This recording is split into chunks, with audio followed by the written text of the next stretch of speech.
So hello, my name is Sarah. I'm the program manager for Growing Indigenous Storytellers Fellowship.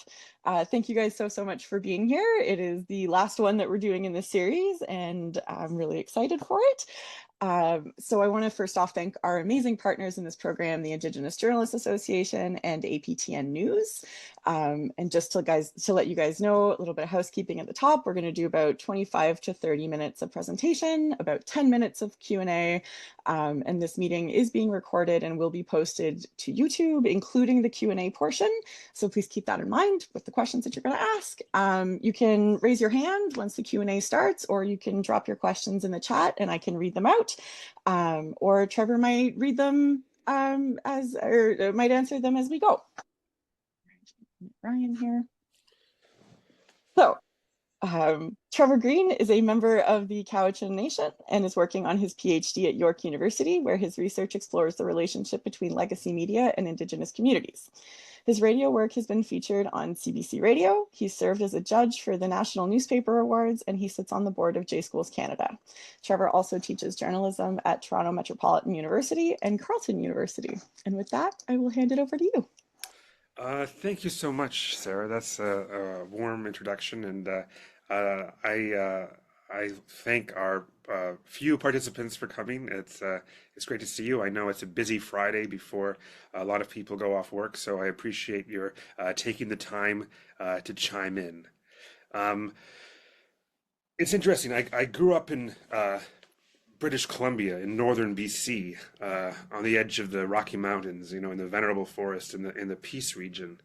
And it's interesting that I'm Cowichan on my mother's side, but I'm Dene Za on my father's side. And when I had to choose on my status card, which I had to choose which nation I would identify with, as it were, and I chose the Cowichan side because all my siblings went with the Cree the Duncan Cree community, of which is in northern of what is now northern Alberta. But I'm talking today about Indigenous sovereignty and the land back movement, and this has been on my mind a lot lately, because in the recent months there's been a lot of coverage of the Cowichan decisions, as they're called, and the sort of panic that is happening around that. And this doesn't surprise me in that there always seems to be panic and worry that Indigenous people are going to come and take their private land, and it doesn't make any sense. And I've never actually really liked the word land back that much, because I think it encompasses so much more than just the return of land. It's, ice, sea, air, but also cultural memory, because so many Indigenous peoples are so connected to the land. It's kind of starting the reversal of the cultural genocide, right? That is, as it's referred to in the Truth and Reconciliation Commission. But whether you're looking at history or any event in the news, really one of the most reported issues in the media is the demand from Indigenous people, be it First Nation, Inuit, or Métis, for the return of land. And I will give you an example of, like, on my father's side, they were with my great grandmother, who was in the residential schools, was with the Doig Nation, which kind of was put onto a reserve in the early 20th century. But after World War II, when vets returned, Indian Affairs Canada said this land should be developed for like this reserve land was on rich like mineral and oil land, and they said that it would be for returning war veterans, and so that reserve had to be relocated to a much poorer place, and that was then sold for oil and industrial development, which is the story of the North. And that has resulted in a huge, legal affair that has lasted a very long time. The Cowichan decision has gone on for 11 years. over 500 days of hearings, right? And I think it seems to me that like a lot of legacy media, especially in their commentaries and their editorials, they can understand why it's happening, but you also have this alarmist pushback. Like I saw an article, an opinion piece in the National Post a few days ago that industry will be discouraged as a result of the Cowichan decision. And I think this is anything but. I think industry wants uh, or if they're being honest with themselves, they can see that it will benefit um, the country. Um, but also, I think that we can't ignore the fact that Canada was built at the expense of Indigenous people. And Jesse Wente, the author who's now at and radio broadcaster who's now at TMU, described land back as land back as about the decision-making power.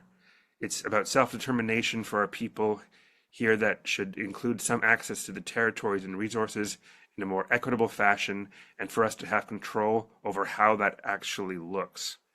So it is an effort to reclaim ownership and to restore what's been taken. Um, and but whether it's the Oka crisis in the 19 in 1990, which dealt to some extent with land, obviously, or the Idle No More crisis, or even looking at um, things like murdered and missing Indigenous women and the Highway of Tears. This is all related to land in some way or another because Indigenous nations are so connected to the land. Um, I have been doing a lot of research on Site C, which is in northern British Columbia. It's, I think, the fourth largest dam in Canada, and construction was started, I believe, in 2014 or 2015, and it's now in full operation. But the story of that is that it has flooded so much Indigenous land, uh, and the nations in northern British Columbia can no longer hunt or fish on the traditional territory. It's destroyed so much of the environment, and I mean, they say they have, the government says they have these laws of the duty to consult, but so often it's a sham, right?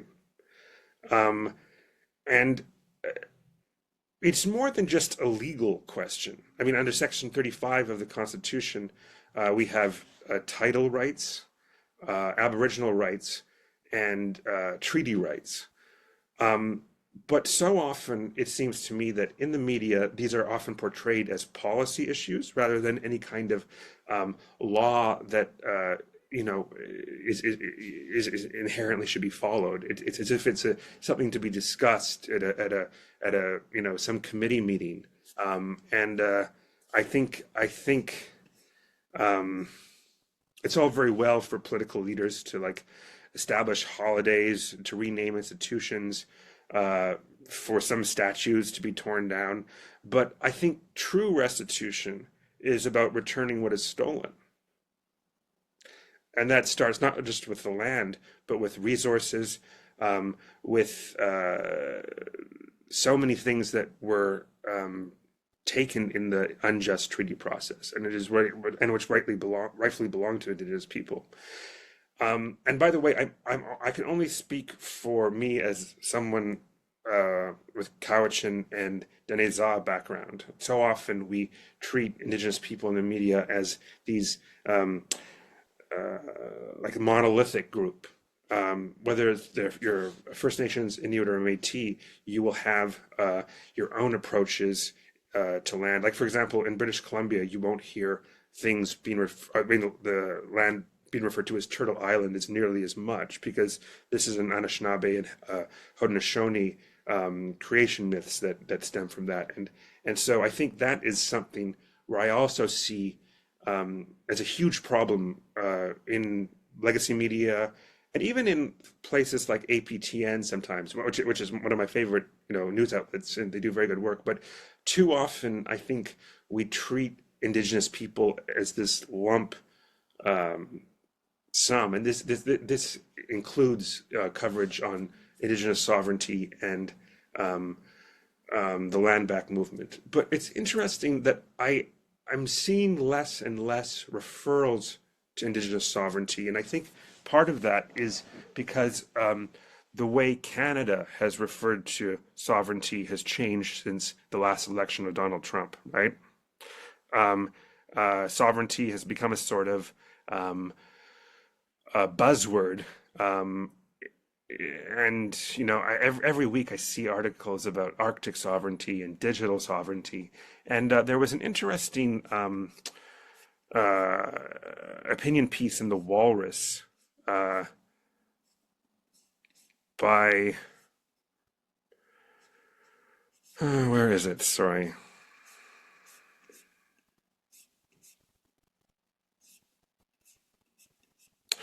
Yes, by Michelle Saika. She's a senior editor at the Walrus, or at the Narwhal, and a member of the Muskeg Lake Cree Nation. Um, But in reference to Trump's comments about Canada being the 51st state, she said that for Indigenous people, Trump's threats have a familiar ring.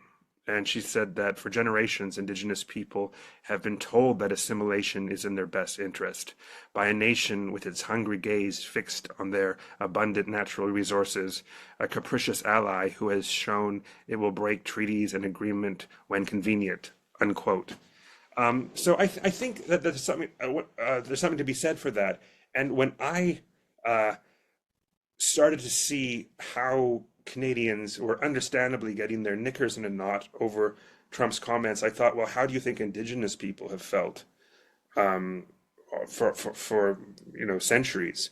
And um, uh, it's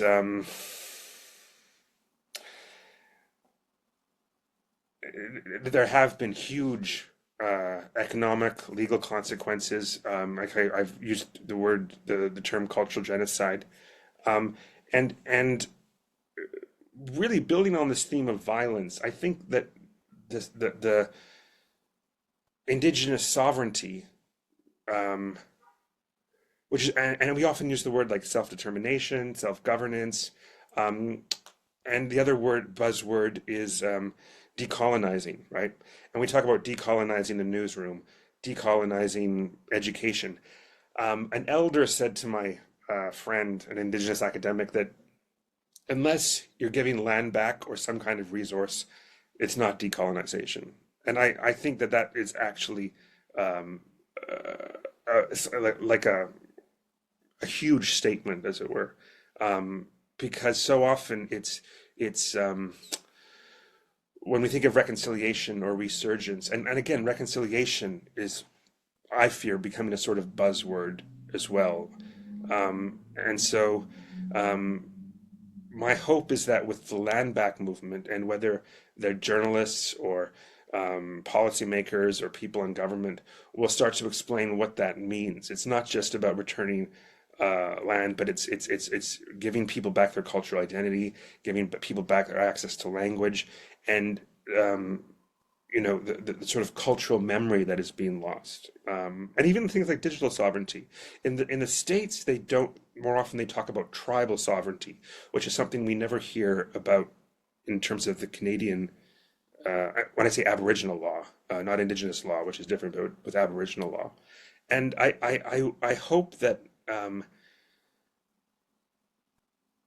as someone who's worked in government, I was at Canadian Heritage um, and have spent a lot of time in academic institutions. There is so much time put into and effort into talking about the policies that could happen, right? That there's so little action, and I think that's what concerns me about the land back movement. Just as the Idle No More movement, which was very important, has it's not that it fizzled out, but like it didn't have the impact that I had hoped. Just as the MMIWG has not, the Murdered and Missing Indigenous Women, which was released just before COVID, it kind of has fizzled out. And if you look at the 200 and some recommendations, it does mention land, but there are very few actual concrete things. Um, the only thing that I could find in reviewing it was something called the Empowerment Fund, which hasn't happened. Like, if you look at all the recommendations that they made, the only actual one of the one things that wasn't wishy-washy is something called the Empowerment Fund, a permanent empowerment fund. That hasn't happened yet, and it's what, 7 years later. And so it's really this. There's a British saying that fine words butter no parsnips, and I think the story of reconciliation, whether it's sovereignty, decolonization, or that, or anything, any of that kind of thing, it's just a continuation of the de, you know, uh, dispossession project, as it were. And what's interesting is that I did my master's degree in history, and the more I studied Canadian history and looked at Indigenous issues, the more it seemed to me that it was this idea of the provinces and the federal government arguing about who is the burden of who is to deal with this burden, right? And I think things are changing, but this has like Murray Sinclair said, this is only it took 7 generations for us to get to the mess that we're in, and it's going to take 7 generations for us to get out. And I'd like to say that I'm really optimistic, but I remember I was 11 years old when the Royal Aboriginal People's Commission report came out. Most of those recommendations haven't taken place, right? There was an article by Tanya Talaga in the Globe and Mail recently, and she talked about how little of the TRC recommendations or the calls to action have come into place. I've just talked about the lack of MMIWG initiatives that have taken place, and even the one substantial, actual, tangible thing hasn't happened. Uh, I believe there will be an inquiry in 15 years as to why the TRC hasn't, uh, you know, why more hasn't been done. Like there will be another inquiry, and inquiries are all very well, but they don't lead to action. And um, uh, whether it's the courts or whether it's Parliament, something has to change, and media can play a part in that. But that means hiring more Indigenous reporters. It means making sure that Indigenous reporters are able to work in management and become editors and have an impact on policy. This hasn't happened. In fact, we're going in the opposite direction. Um, uh, 70, I think it was 77% of um, people in newsrooms are white European, non-Indigenous uh, people, and if about 5 years ago it was less than that, and so we're actually going in an opposite direction, and that is not good news. I recently finished teaching the Foundations of Journalism course for the Carleton certificate in journalism in Indigenous communities, and I had about 20 very bright Indigenous students from across, um, I'll say Turtle Island, and it does give me hope in a huge way that there are now programs like this, and that we are organizing, talks like this. But if we don't have constant effort taken on, not just by Indigenous people and allies and activists, but by the public as a whole, we're not going to work. And the costs are huge. I mean, I haven't even talked about climate change and the way land back and Indigenous sovereignty will help climate change. Indigenous people will be some of the most affected, and yet it's their very outlook and the way they treat the land as a living being that will help Canadians develop policies that will lead to like meaningful impact. Um, so yeah, I don't want to be all pessimistic, but as someone who studies media and Indigenous stories in a big way, I do get concerned that that um, we're losing time, as it were. And that's why I am encouraged by things like the Cowichan decision, which will come with more turmoil, and there's going to be appeals. But um, uh, it is steps in the right direction, and this all stands on the giants. You know, it stands on the shoulders of the activists who go back, you know, for decades. You know, from the white paper and the red paper in 1969 on onwards. This did not happen overnight, and we have so much work to do. But yeah, I think, Sarah, I will open it up for questions there Yeah, no, that makes because sense. we have such a small, intimate group. I'd love to hear what other people think of Yeah. the idea of land back.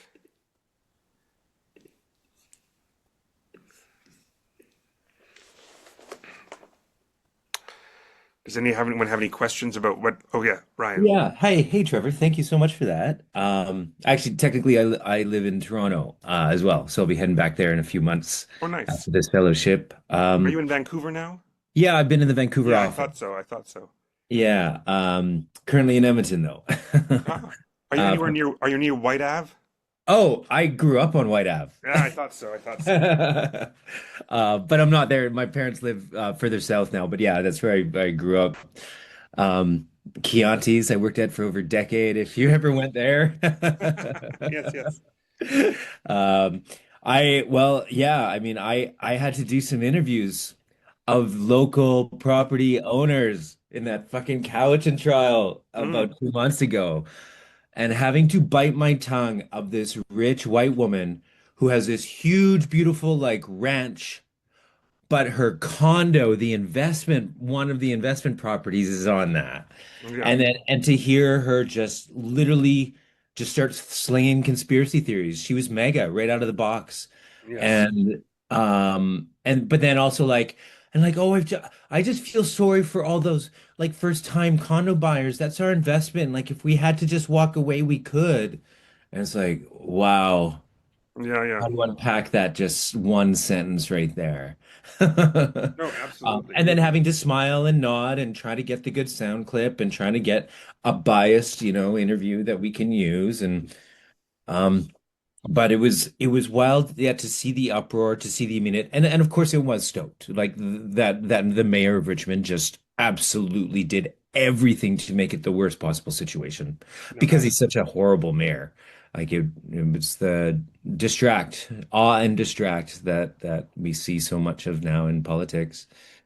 Um, and it was really interesting how and watching all the other news outlets report on it, purposely stoking fears. Like everything was about stoking fears in that and still is to that point. I think you're absolutely right. It was either about stoking fears or very reasonable. Like there didn't seem to be any in between. Yeah, Like you know, yeah. it seemed like the Narwhal published some very great articles, and so did the Globe actually. But there was no in between. Like there was, it You're was right. like it Yeah. was so like we're so polarized. Yeah. And even EB, like he was like super calm. And kind of like actually kind of said, well, like we're glad that they've sued, that it's gone to trial because like I felt like the message that was kept on continually being lost or the sound bites that were always edited out was this is just the process. It has been an 11-year process. It will be a process. We're establishing protocol. Yeah, it was really interesting how and we're in the very middle of this whole process, whatever it ends up being too. It's going to be a lot longer. Um, I think the one thing that pushed through for me, that seems to be used to stoke fears, but then there's no real answer was, uh, the ability for people there now to get mortgages Yeah. because there is a question. But I think he even said he's like, well, like we have something for that. Like we have like protocols to support people. And no one actually said you're not going to lose, other than the Cowichan tribe article that Yeah. came out a little later. Nobody said we're not taking your land. Like there's land claims that have set precedent across the country. Yes, and that's the other thing. I don't see why they haven't talked about things that have gone on in other parts of the country that Yeah. uh, answer these questions, or at least speak to a reasonable process. Show examples of how like whenever someone would talk to me, I would immediately and then that conspiracy woman, we were chatting beforehand and I was just throwing down stuff that I know and she's like, why doesn't anybody tell us this? I'm like the Mississauga is the Credit River. Like they did a land claim. They rightfully owned Toronto Island. They didn't get Toronto Island back. They got Hmm. $300 million and now they're building skyscrapers. It's Yeah, awesome. yeah. And so and she's like, why doesn't anybody tell us this? Like why? No, no, exactly. I couldn't agree more. Yeah. Yeah. Rose, you've got a question. Um, yeah, I had also preface, sorry, I have like the worst flu, so if I talking I'll try to form my thoughts. My brain's a bit slow today, but I what about the like talking about I just had a comment and then a question after, but like about land back and it being it's so much more than that. I like often experience with non-Indigenous people that I've talked to about land back and they're like, "Well, I don't know what you guys are asking for. Like where are we gonna go if we what do you mean give it back to where what happens to us or so we're supposed to like leave or like and like it's not like you said it's not like that's not it's so much more than that and it's not just that's not the point of that. I was just wondering what you would like recommend in response to like a a question like that and how to respond to that in like an impactful way and in a direct way, like what can we offer? What kind of information can we offer? Because I don't really I'm not sure how to respond in situations like that. I think you should tell that we're coming for their homes, and that they'll be kicked out. They'll be evicted by Monday. And I think you should, say that you've spoken to the bank and Oh, uh, and their RRSPs are next. yeah, exactly, and a tax-free savings account. No, I think you could. Well, it depends on how reasonable you want to be. Like, there's so many myths. Like, there's like the you could point out this myth that Indigenous people don't pay taxes. They yes, they do. They pay a lot of taxes. Like, uh, or that all Indigenous people get free education, and you can say that this idea, that this myth that you are going to suddenly lose your home, or it's just fear mongering, and that you're catastrophizing, and it's important to listen, to what people are saying. Yeah, thank you for that. And I also had just one more question about um like how uh you were saying that there's like you've been seeing more like indigenous emerging like writers and people that are wanting to like make an impact. And I was wondering like in regards to like if for example if there's a newsroom that is if there's a newsroom that is like indigenous led but there's 70% of them of the people that work in that for that company that are non-indigenous, do you think is that an like do you is I that an think that issue? they're like white, and it's not just that they're not indigenous. Like, they're like 77% of people in newsrooms are white, is what I'm saying. Right. Do you see that that is improving with like the more indigenous like writers and journalists coming through? Like, do you see that that's going to be an improvement? I think it is going to improve, but the numbers are, from what I understand from the journalism. The Canadian Association of Journalists. Yeah, that's it. I confuse the two foolishly. It's actually not going in the right direction, the numbers.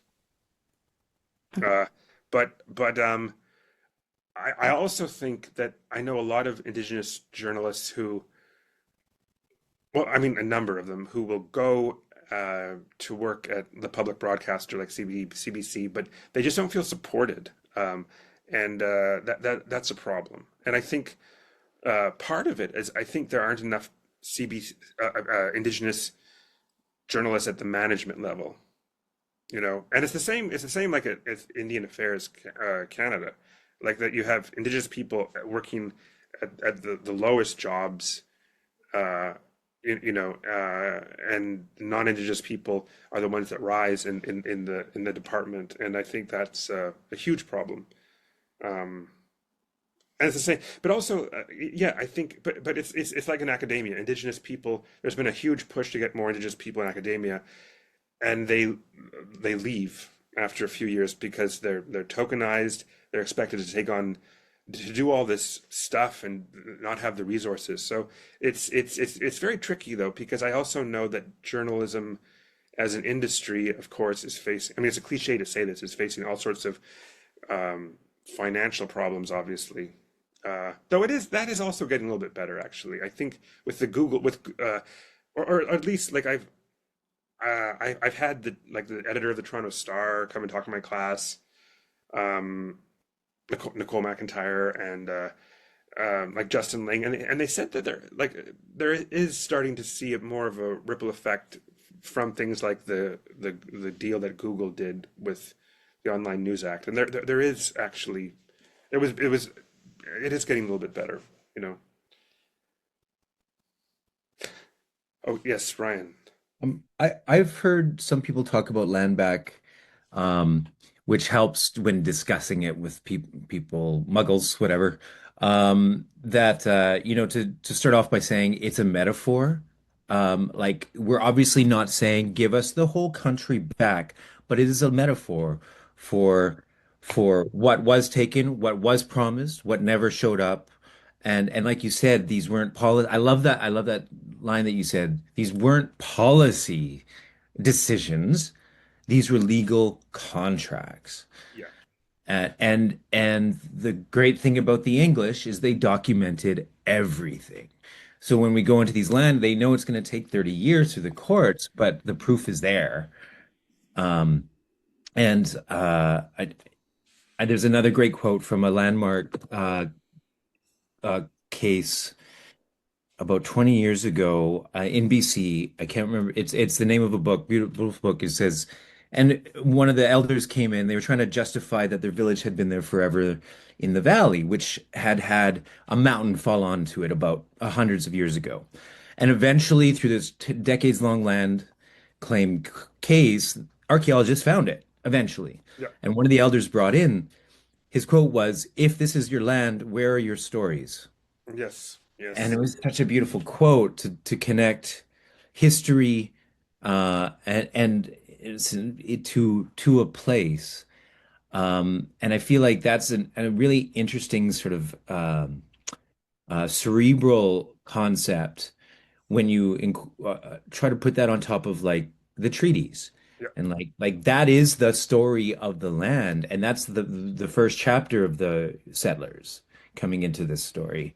And I find it helps contextualize it a bit mentally. Absolutely, and storytelling and the land is so woven together, in a way that, I mean, no wonder we have lost some of our culture. I mean, so much of our cultural memory because we have had that, or we have survived despite that, obviously. But you know, at what cost? Um, you know, it's but I I don't know. I've been thinking a lot about memory lately, and I think, I mean, our memories are stories, and but the fact that we can remember something, that means we've survived it, and so that the very act of remembering it is a sort of like a sign of hope, you know. Um, I Hmm. think. Are there any other questions?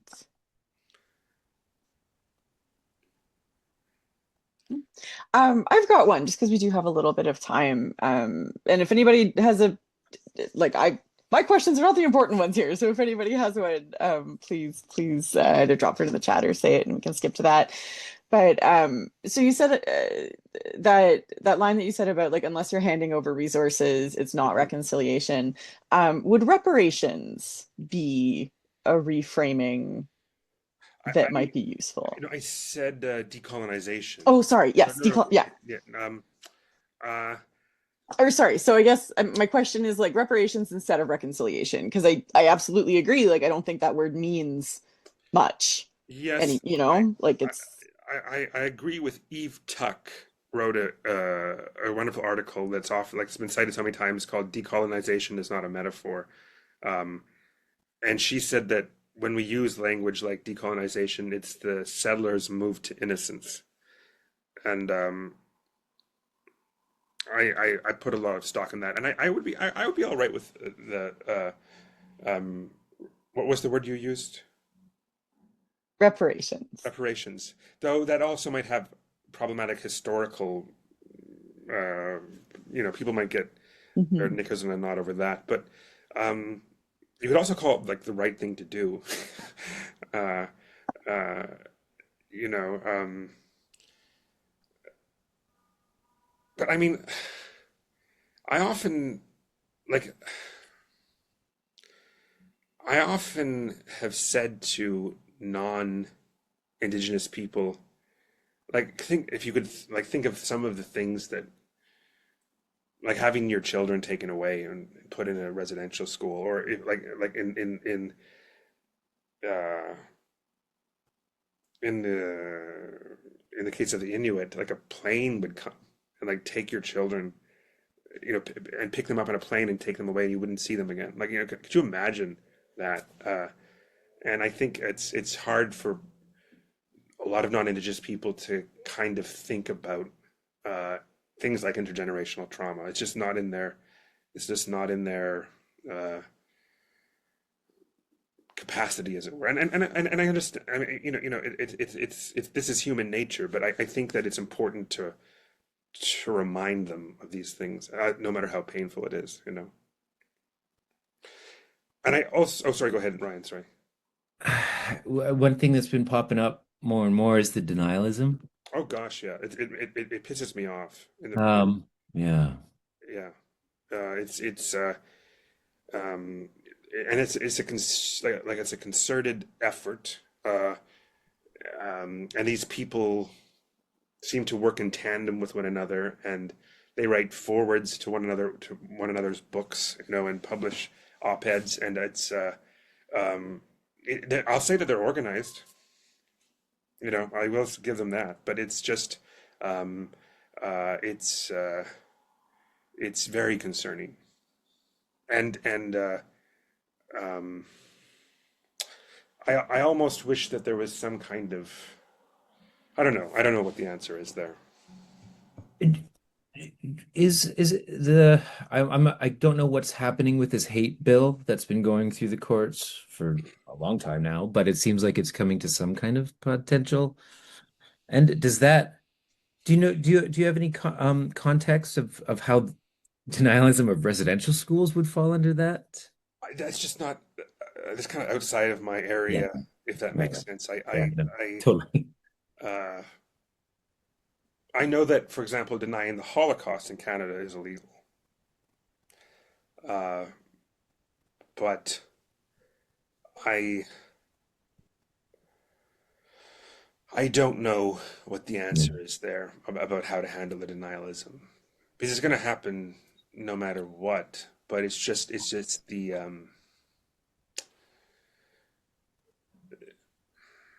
I have no easy answers there. I wish I Yeah, did. yeah. It's not an easy subject, that's for sure.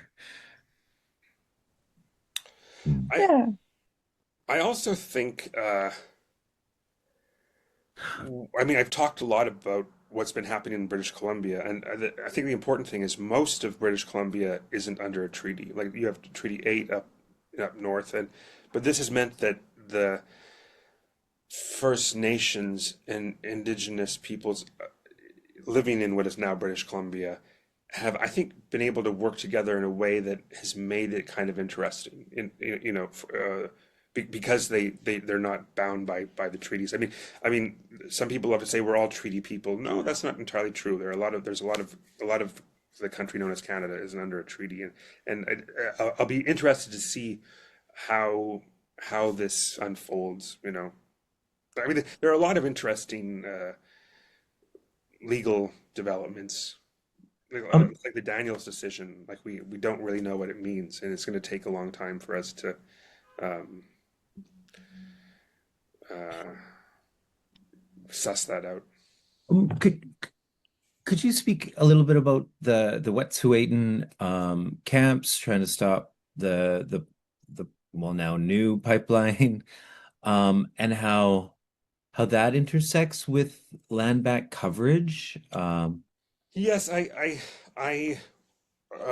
think it speaks again to the inadequacy of the duty to consult, right? Which is like a legal, the checking of a box, and there are.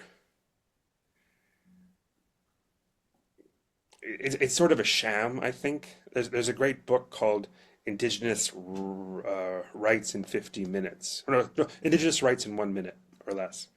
And it kind of answers very specific questions about things like this. And Hmm. um, I would recommend that book actually, just because it goes into, but mind you, it's all from a Aboriginal, from a legal point of view. Hmm. And that's also not, it's not as problematic, but I mean, there's so many different ways of looking at it. But because um, Parliament and the courts haven't acted in good faith, as it were, it means that Indigenous people have had to litigate, and uh, that's very expensive. It's you know it's what they've been forced to do, and I wish that there was another process. Like it's just ridiculous that the courts seem to be the only way of doing this. Like Yeah. I wish that was, but I also think what I was going to say. I remember, um, we have so many mythology in Canada. As these peacekeepers, uh, but I think maybe the most effective thing for Indigenous journalists is to publish in media outlets outside of Canada. I think there's something to be said for that. I think to embarrass the country by publishing in things like The Guardian, the New York Times, Canadians hate to see their dirty laundry aired. And I think that there's something to be said by an effort by Indigenous journalists to publish uh, outside of the country, to shame Canada. And I think that that should be kind of like a movement in and of itself, because it's it's so much of the myth of Canada is built on a lie, and by publishing articles abroad, I think it does have an impact actually, sadly. Like, and, Yeah. and I'm glad that's why films like the documentary Sugarcane did so well and was nominated for an Oscar, and things like that. I think that's crucial to embarrass the state on an international stage. Sadly, Yeah, no, it's a super powerful recommendation. And one I don't think that we hear a whole bunch, you well, know? I said it first, so Okay. No. like I mean, this is like like a completely different issue. But when Mordecai Richler published an article about Quebec Mm, separatism, the fact that he did it in the New Yorker, I think, is what a lot of people got very upset about. mhm, If he had published it, let's say in the Globe and Mail, it wouldn't have had nearly as big an impact. And mhm. and I'm not saying whether I agree with him or not or anything like that. I'm just saying that was a huge uh, reason that it had the reaction it did. Yeah. No, that Yeah, makes sense. I love that. I come from a theater background, and I think uh, you've been at Crow's Theater. I think I've seen you at Crow's. oh yeah, I was in a couple of plays there. Yeah, Julius Caesar and another one. And I also ran Native Earth Performing Arts. And 15 years ago, we couldn't get our plays into any mainstream theater in Canada, knocking on the doors. And then as soon as we were headlining the largest arts festival in the world in Sydney, Australia, and we knew this. So there was an Aboriginal theater company. We're like, oh my God, we could present you in Canada. And they're like, you can present us Yeah, because they were yeah, having the same things there. They couldn't get into any mainstream theaters. And then once we presented each other, of course, they'd take our calls now. Whether we wanted to or not, we were now in a position to do that. yeah. And It's it so was in Canadian. yeah, and it was so effective. Like, Yeah, and I hadn't taken that mental jump Mhm.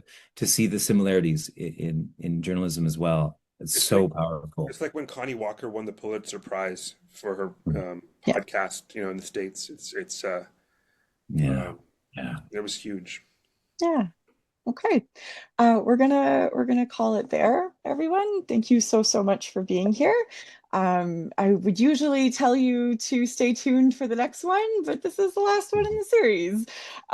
If you would like to watch more, watch others of the series, they are, and this one will be on YouTube, on JHR's YouTube in January, but all of the others in the series from earlier this year are there now. And yeah, just that. Once again, thank you so, so much for being here. And thank you so much, Trevor, for coming and Thank you. speaking It's with been an us today. absolute pleasure. Mm.